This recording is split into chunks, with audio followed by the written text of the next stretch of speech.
Here at the Spectre Creative channel, where we try to look at the inside workings of the toy industry, especially from the adult collector perspective, I'm your host, Scott Toy Guru Nightlick, and I have the fortune of being a collector and someone who works in the toy industry. And as I noted, because we appeal to adult collectors, we get letters from adult collectors. Well, actually, we don't get letters. Nobody mails letters anymore, but we get comments. And Rob D1 asked why things like Star Wars Black Series don't have a Build-A-Figure AT-AT. All right, so to answer this, we have to talk about Build-A-Figures and what they are, why they're included with figures, and why some toy lines get Build-A-Figures and others don't. All right, so first off, Build-A-Figures were added originally to figure lines to increase sell-through rate, meaning to sell all the figures in a wave. So when you buy something like a Marvel Legends figure, in addition to getting accessories that are specific to that figure, like alternate hands or blast pieces or, signature weapons, you may get a random piece of another figure, like a head. Well, the idea is that if you buy all of the figures that are released together in one wave, you'll be able to get all the pieces, the arms, the leg, the torso, the head, etc., etc. And as a payoff to buying all of the figures in a case pack, you now get a bonus figure. And usually that figure is a little larger.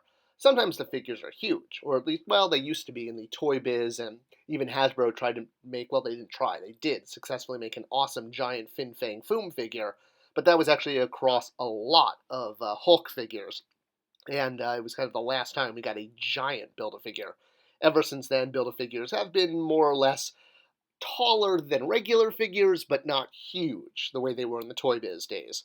So other companies do this too. When I worked on DCU Classics at Mattel, we made a lot of Build-A-Figures, and Build-A-Figures can range from deluxe versions of regular figures, like Demo Goblin here, included his glider and a flying stand, which was too expensive for a regular figure to have, or Metamorpho, the Element Man from DCU Classics, had more snap-on accessories and giant arms, giant leg pieces, that again made him more than a regular figure could have, so he could really only be executed as a Build-A-Figure. Now, as I noted earlier, Build-A-Figures, when they were first introduced into superhero lines by Toy Biz, were very big. The first few that they made, like Galactus and Apocalypse, were gigantic, and getting a huge, giant, 12-inch figure for free, essentially, was a really cool payoff. Build-A-Figures have shrunk in size, but other companies like Mattel have done things like alternate heads to make different versions of Build-A-Figures, or what I think Hasbro did really brilliantly with their Stiltman Build-A-Figure wave was the actual stilts that are part of Stiltman, which his superpower is to grow those stilts longer and longer and longer at any length. Well, they included the stilt figure, or the stilt pieces, with the Hand Ninja, who is an army builder figure, who fans might want to buy more than one, hence they could get more amounts of stilt pieces. And Build-A-Figure pieces are not just for superhero lines. Things like Stranger Things, or, okay, well, McFarlane's DC line is a superhero line, but the point is it's not Hasbro and Mattel. Other toy companies are doing Build-A-Figure parts as well, and it really is about encouraging sell-through. So if you pick up a Rick and Morty figure from Funko, you could also get a Build-A-Figure piece for Snowball. Again, all about trying to get fans and collectors to buy through the entire line. You may wind up with an extra weird appendage if you don't buy all of the figures, but usually you can sell that on eBay or give it to a friend or, hey, start a collection of legs and arms. But if you buy everyone, bonus character, even if the character is the exact same scale as the rest of the figures in the line. Sometimes they're bigger, like the case of Bane here with McFarlane's DC line, or what Marvel Legends and DCU Classics did. You really couldn't do Stel as a regular figure. He needed to be physically larger than the other Green Lanterns. So the Build-A-Figure, or Collect and Connect for trademark copyright purposes, needed to be larger. Hasbro has also done a great job of re-releasing Build-A-Figures in different paint jobs as individual boxed figures, which is really awesome because if you missed out on the figure or you wanted a different paint job, this was a way to get the figure. It was a higher price point than a regular figure, but it included the figure fully assembled, all of the parts, and usually it lagged a year to 2 years beyond the original release. So when do Build-A-Figures go a bridge too far? In other words, it's just not logistically or physically possible to do it. Well, going back to the Toy Biz line, which really reinvigorated adult collecting and created a Marvel line that included everybody from the Marvel Universe, well, everybody but Darkhawk, almost made it, All right, no Spot either. I could just like complain and complain. Well, Hasbro did have some really innovative things that never quite made it into the line. One of those being the X-Babies, another one being Forbush Man, and of course there was Frog Thor. That would have been so cool. My first Thor issue ever was the issue where Thor becomes a frog. So, 366 if I recall. They also had a concept for a Build a Quinjet for the Avengers. And while it never came to fruition, Action Figure Insider did an amazing job showing what the prototype would look like. I definitely recommend checking it out. There's a link in the description. Great website, Action Figure Insider. So the Quinjet was a bit of a bridge too far. So let's go back to the original question from Rob D1 about wanting to do a Build-A-Figure AT-AT, or AT-AT, in the Black Series for Star Wars.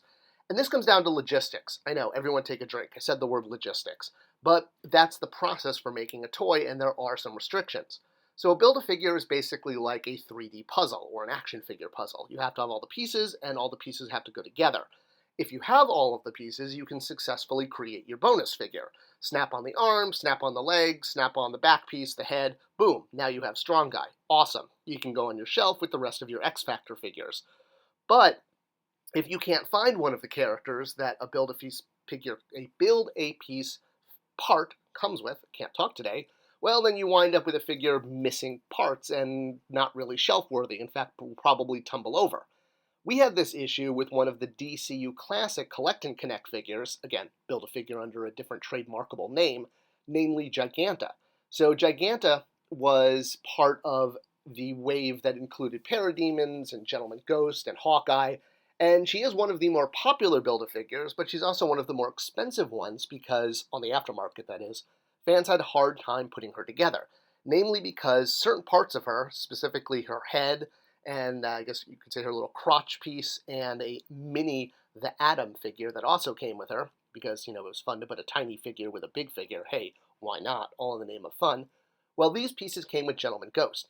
And despite rumors to the contrary, we did not produce fewer Gentleman Ghosts. He just sold better. He sold better to kids, which is the main audience for anything at retail, because Ghost figures are awesome. And a lot of people wound up with a Giganta that was missing pieces. Well, not really arms and legs like this version, but more that because the head came with Gentleman Ghost, and Gentleman Ghost sold well to kids who just wanted that one figure and not the rest of the wave, a lot of collectors wound up with a Giganta that looked like this. Fully assembled, but missing one key part. The head. Like I said, would have been missing the crotch piece too. So the head became kind of a symbol of, epic fail, that we had to reissue the head. It was unfair to fans that they couldn't find the head, even though it was produced at the same quota as every other Build-A-Figure piece in the Giganta wave, because all the figures had the same production run. It wasn't like less Gentleman Ghosts out there. Now, the reason that the head can't just be reissued is due to legal requirements, because a company, if they make a Build-A-Figure, they're required to put out all the pieces in a certain amount of time. Now, Hasbro did a brilliant job with this by reissuing Build-A-Figures as fully assembled figures, like I mentioned with that Venom a little while ago. I wish we did this with Giganta. This is a brilliant solution. I think we shied away from doing this because we weren't sure if fans would be upset with the aftermarket if they could get the Build-A-Figures a year later like this. Well, Hasbro proved me wrong. I think we could have done Giganta as a individual figure and maybe even done her in her pink dress. But this way you could pop the head off and pop it on the original version, and now you have Jungle Girl Giganta. We also ran into this issue with the Green Lantern movie wave that included a Collect and Connect figure of Parallax, the giant yellow cloud that threatens Hal Jordan. So this was supposed to be one of the biggest Build-A-Figures ever, and it went through a lot of development as the movie went through development because he was added at the very end in CGI. So, admittedly, even as we sculpted him, we didn't really know what he was going to look like on film. We had to sort of do our best guess with pre-limb work. And all the figures in the line, the basic figures, came with a sort of bendy piece of yellow goo, because all the pieces kind of looked like this. Arms, legs, etc. You can see one of the pieces packed in there with the figure to the right. It just looks like a piece of, yellow energy. I mean, it could just be a weapon for the character or something attacking them, I suppose, if you're a kid and just playing out Green Lantern, which really is the idea. But because the movie didn't perform as expected, some of the later waves of Green Lantern classics had to be canceled, or at least the tooling had to be stopped. But that, again, goes to the whole problem of legal requirements. we had to put out all of the Parallax pieces because it was promised on package that you could assemble this figure. The solution was to do a figure that included all of the remaining Build-A-Figure pieces, namely the head and the torso, and then a small Hal Jordan was tooled up in order to create conflict, battle in a box, if you will, and this was sold as a figure. So you kind of got the remaining collect and connect pieces as a Parallax action figure, and you could play with it on its own or fully assemble. It was a loophole, but it worked. All right, so going back to the question of why you can't do a Build-A-Figure AT-AT in a giant scale like for 6-inch Star Wars figures, the problem with this is the same thing with Parallax and Giganta. An AT-AT would be broken up into lots and lots of pieces. You probably wouldn't even get one leg with a figure. You'd probably get like a foot or half a leg or something. So you'd have to break it up over an entire year's worth of product. The problem with this is to do a Build-A-Figure, you have to tool up the entire thing at once in order to make sure it actually assembles correctly, and that's a huge amount of tooling. You can't just put that across an entire year because tooling is approved wave by wave. So if you were going to tool something this big, it would have to fit into one wave. It's the same exact reason why Masters of the Universe Classics didn't have Build-A-Figures, because the tooling for the Build-A-Figure is incorporated into the tooling for the individual figure, but it's created at the same time. So outside of characters like Modulock or Multibot, we didn't do assembly figures, if you will. We did do figures where you could swap around armor and heads. That was easy, universal parts. And there were, of course, some figures that had alternate legs and alternate, lower halves. But unlike what fans were requesting, we couldn't do Build-A-Figures outright. So this was a concept book that the gentleman over at He-Man.org sent me early in my Mattel time. I couldn't look at it until I left Mattel, because there's a rule that you can't look at unsolicited material in order to protect the company legally. You can see the whole video I did on that on the link above. So I kept it in a box for when I leave Mattel, I can look at this. And look at it, I did. And inside this cool book that I finally looked at when I left Mattel were concepts for collect and connect vehicles and collect and connect beasts and other things that the He-Man.org guys had thought about. Again, it was unsolicited, so I couldn't look at it, but this was their proposal of how to do something like Battle Cat or Gorilla Grodd's body being used for a Shadow Beast, which of course also can't be done because of the license issue of using a DC figure for Motu, but again, a whole other issue. But the fans' ideas were in the right place. But it's hard you can't do something like this because all the parts need to be tooled at the same time, not over the course of a year. So when we did Granomir here, who was a giant figure, yes, I guess you could have done him as a Build-A-Figure with arms, legs, head, wings, each coming with a different character throughout the year. But that would have been logistically impossible because you would have had to tool him all at once, but you can't spread that cost over a full year. You can see here in Pixel Dan's review video, all the pieces were packed out in the box, separated. So you did have to assemble him. So he was tooled the way a Build-A-Figure would be tooled in pieces, but he couldn't be shipped over the course of a full year because, well, it's logistically not possible. Of course, there are other reasons why you can't do this, and that's because of, well, rising prices. If you included a Build-A-Figure piece with a Motu Classics character, it would have increased the cost, the SRP, and we were already struggling to keep the price as low as possible. Adding a Build-A-Figure piece increases cost. Now you might ask, well, okay, but that doesn't solve why some lines have Build-A-Figures and some don't, even within the same company. So looking at something like Black Series, they don't get Build-A-Figures because the licensing fee for Star Wars is one of the highest in the industry. So that sort of eats up anything that might add a Build-A-Figure, versus Marvel is a much lower royalty rate, so it can get a Build-A-Figure piece. It also doesn't get as much tooling as Black Series does, or as much paint. So, some figures get more pieces, some more paint. Versus something like G.I. Joe Classified, where it's owned by Hasbro, well, they don't get a Build-A-Figure piece in order to keep the price value the same as competitive product.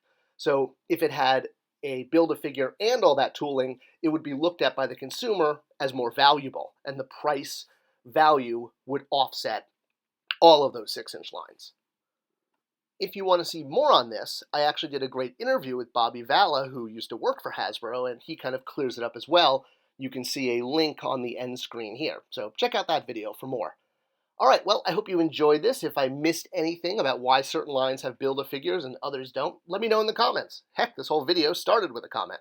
Subscribe, like, share. It all helps the algorithm and gets fun toy knowledge to other toy fans. Thanks for watching.